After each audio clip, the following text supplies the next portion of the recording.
একাত্তরের চরম সময়ে কার কি ভূমিকা ছিল আল্লাহ ভালো জানেন, মন্তব্য জামায়াত আমিরের। পহেলা বৈশাখের অনুষ্ঠান সন্ধ্যা 6টার মধ্যে শেষ, ফানুস আতশবাজি ভুভুজেলা নিষিদ্ধ। গণবিরোধী বিল পাশের অভিযোগ তুলে সংসদ থেকে বিরোধী দলের ওয়াকআউট। বগুড়া 6 আসনে জামায়াতকে হারিয়ে বড় ব্যবধানে জয় পেল বিএনপি। মৌসুমের প্রয়োজনীয় সার সরকারের কাছে নেই, শিল্প সচিব। অভয়নগরে একটি ডায়াগনস্টিক সেন্টার সিলগালা ও একটি হাসপাতালকে জরিমানা। 9 উইকেট শিকার করে ব্রাজিলের পেসারের বিশ্ব রেকর্ড। দর্শক, আমাদের রাতের আয়োজনে আপনাদের সাথে আছি আমি এস.এম. আরিফ। শুনছিলেন প্রধান শিরোনাম। এছাড়াও রয়েছে অন্যান্য বিভিন্ন গুরুত্বপূর্ণ খবর। বিস্তারিততে যাওয়ার আগে আপডেট খবর পেতে গ্রামের কাগজের ইউটিউব চ্যানেলে সাবস্ক্রাইব এবং ফেসবুক পেজ ফলো করে রাখুন। একাত্তরের চরম সময়ে কার কি ভূমিকা ছিল আল্লাহ ভালো জানেন বলে মন্তব্য করেছেন বিরোধী দলীয় নেতা ও বাংলাদেশ জামায়াত ইসলামের আমির ডাক্তার শফিকুর রহমান। আর জাতীয় সংসদে জাতীয় মুক্তিযোদ্ধা কাউন্সিল সংশোধন বিল 2026 নিয়ে আলোচনায় এই মন্তব্য করেন তিনি।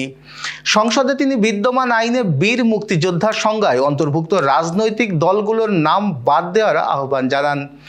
বর্তমান সংজ্ঞা অনুযায়ী 1971 সালের মুক্তিযুদ্ধে পাকিস্তানি বাহিনী এবং তাদের সহযোগী রাজাকার, আল বদর, আল শামস, তৎকালীন মুসলিম লীগ, জামায়াত ইসলামী সহ অন্যান্য শক্তির বিরুদ্ধে সক্রিয় অংশগ্রহণকারীদের বীর মুক্তিযোদ্ধা হিসেবে স্বীকৃতি দেওয়া হয়।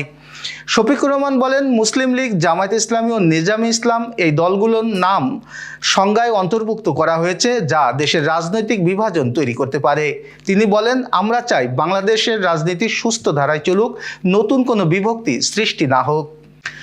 বাংলা নববর্ষ উদযাপনকে শান্তিপূর্ণ ও নিরাপদ রাখার জন্য স্বরাষ্ট্র মন্ত্রণালয় দেশের সব বড় অনুষ্ঠানে কঠোর নিরাপত্তা ব্যবস্থা গ্রহণের নির্দেশ দিয়েছে। দেশের সব আয়োজন সন্ধ্যা 6টার মধ্যে শেষ করার নির্দেশনা দেওয়া হয়েছে। মন্ত্রণালয়ের জনসংযোগ কর্মকর্তা ফয়সাল হাসান স্বাক্ষরিত এক বিজ্ঞপ্তিতে আজ এই তথ্য জানানো হয়েছে। রমনা পার্ক, সোহরাওয়ার্দী উদ্যান, ঢাকা বিশ্ববিদ্যালয়, হাতিরঝিল ও রবীন্দ্র সরোবর সহ দেশের সব অনুষ্ঠানে বিকাল 6টার পর থেকে কার্যক্রম বন্ধ করতে হবে।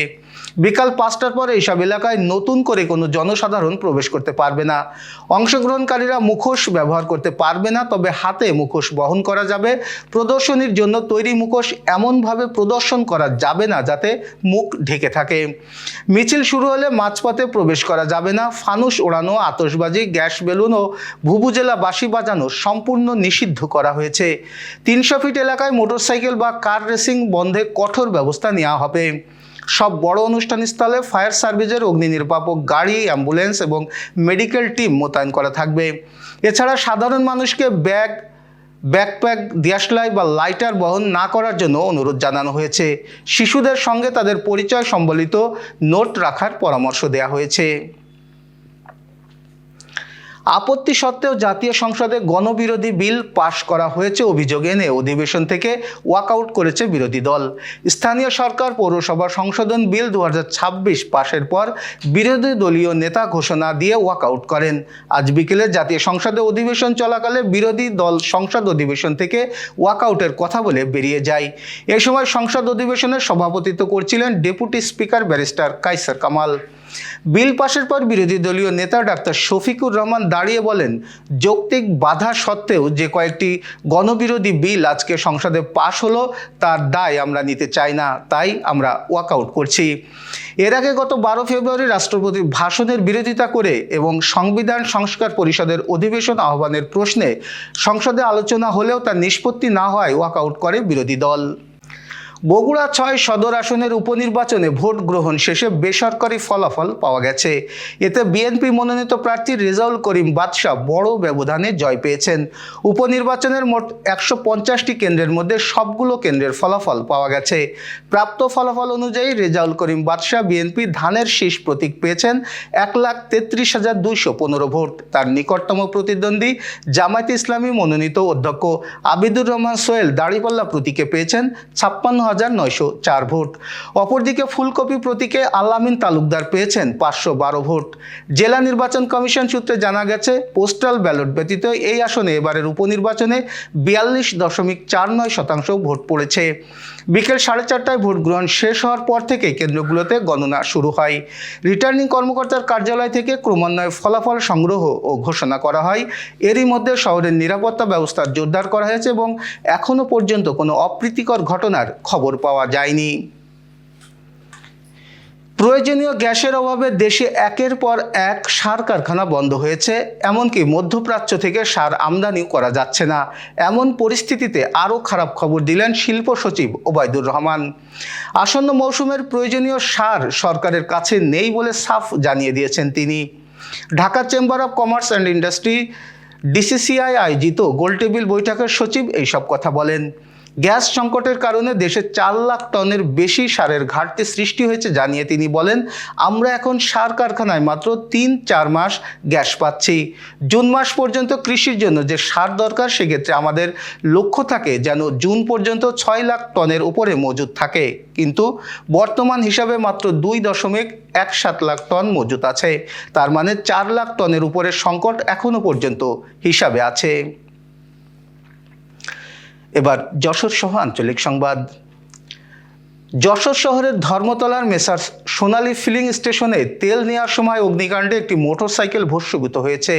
স্থানীয় জনতা পাম্পে থাকা গ্রাহকদের দ্রুত তৎপরতায় পাম্পটিতে বড় ধরনের ক্ষয়ক্ষতির হাত থেকে রক্ষা পেয়েছে। এ নিয়ে দেখুন একটি ডেস্ক রিপোর্ট। যশোর শহরের ধর্মতলার মেসার্স সোনালী ফিলিং স্টেশনে অগ্নিকাণ্ডের ঘটনা ঘটেছে। এ সময় একটি মোটরসাইকেল সম্পূর্ণ পুড়ে গেছে। তবে স্থানীয় জনতা ও পাম্পে থাকা গ্রাহকদের দ্রুত তৎপরতায় পাম্পটি বড় ধরনের ক্ষয়ক্ষতির হাত থেকে রক্ষা পেয়েছে। ভুক্তভোগী মোটরসাইকেল চালক আব্দুল মান্নান, তিনি চৌগাছা উপজেলার সিংহজুলি ইউনিয়নের জাহাঙ্গীরপুর গ্রামের আব্দুল আজিজের ছেলে। সূত্র জানায়, আব্দুল মান্নান ব্যক্তিগত কাজে বিকালে যশোর শহরের ধর্মতলা এলাকায় আসেন। কাজ শেষে বাড়ি ফেরার পথে বিকেল 3:30টার দিকে সোনালী ফিলিং স্টেশনে তেল নিতে যান। লাইনে দাঁড়িয়ে 450 টাকার তেল নেওয়ার সময় হঠাৎ তেল ওভারফ্লো হয়ে ইঞ্জিনের উপর গড়িয়ে পড়ে। এরপর মোটরসাইকেলটি স্টার্ট দেওয়ার সাথে সাথেই ইঞ্জিনে আগুন ধরে যায়। এই সময় পাম্পে থাকা অন্য গ্রাহক ও স্থানীয়রা দ্রুত মোটরসাইকেলটি টেনে পাম্পের মূল অংশ থেকে দূরে সরিয়ে নিয়ে যায়। খবর পেয়ে বিকাল 4:30টার দিকে ফায়ার সার্ভিস কর্মীরা ঘটনাস্থলে পৌঁছে আগুন পুরোপুরি নিয়ন্ত্রণে আনেন। তবে ততক্ষণে মোটরসাইকেলটি মারাত্মক ক্ষতিগ্রস্ত হয়। ডেস্ক রিপোর্ট, গ্রামের কাগজ। যশোরের অভয়নগরে ভ্রাম্যমাণ আদালতের অভিযানে একটি ডায়াগনস্টিক সেন্টার সিলগালা ও একটি প্রাইভেট হাসপাতালকে জরিমানা করা হয়েছে। লাইসেন্স ও প্রয়োজনীয় কাগজপত্র না থাকায় মডার্ন ডায়াগনস্টিক সেন্টার বন্ধ করা হয়। আলমদিনা প্রাইভেট হাসপাতালকে স্বাস্থ্যবিধি লঙ্ঘন ও অনিয়মের দায়ে 50,000 টাকা জরিমানা করা হয়। সেখানে অপারেশন থিয়েটারের অনিরাপদ ব্যবস্থা ও অস্বাস্থ্যকর পরিবেশ পাওয়া যায়। অভিযানটি উপজেলা প্রশাসনের নেতৃত্বে পরিচালিত হয় বলে জানিয়েছেন আমাদের প্রতিনিধি জাকির হোসেন হৃদয়। কুষ্টিয়ায় জব্দ করা প্রায় 31,34,00,000 টাকার মাদকদ্রব্য ধ্বংস করেছে 47 বিজিবি। আজ কুষ্টিয়া সেক্টর সদর দপ্তরে 2025 সালের ফেব্রুয়ারি থেকে 2026 সালের মার্চ পর্যন্ত দৌলতপুর ও মেহেরপুর সীমান্তে অভিযান চালিয়ে উদ্ধার করা মাদক ধ্বংস করে কর্তৃপক্ষ। Renaissance hospital and diagnostic centre. রেনেসাতেই মিলছে কম খরচে উন্নত সেবা। তাই নিশ্চিন্তে আমাদের সেবা নিন, সুস্থ থাকুন। Renaissance hospital and diagnostic centre, সদর হাসপাতাল মোড়, দরাটানা, যশোর। দর্শক, শেষ করব খেলার সংবাদ দিয়ে। অবিশ্বাস্য কীর্তি গড়েছেন ব্রাজিলের নারী দলের পেসার লরা কার্দোসো।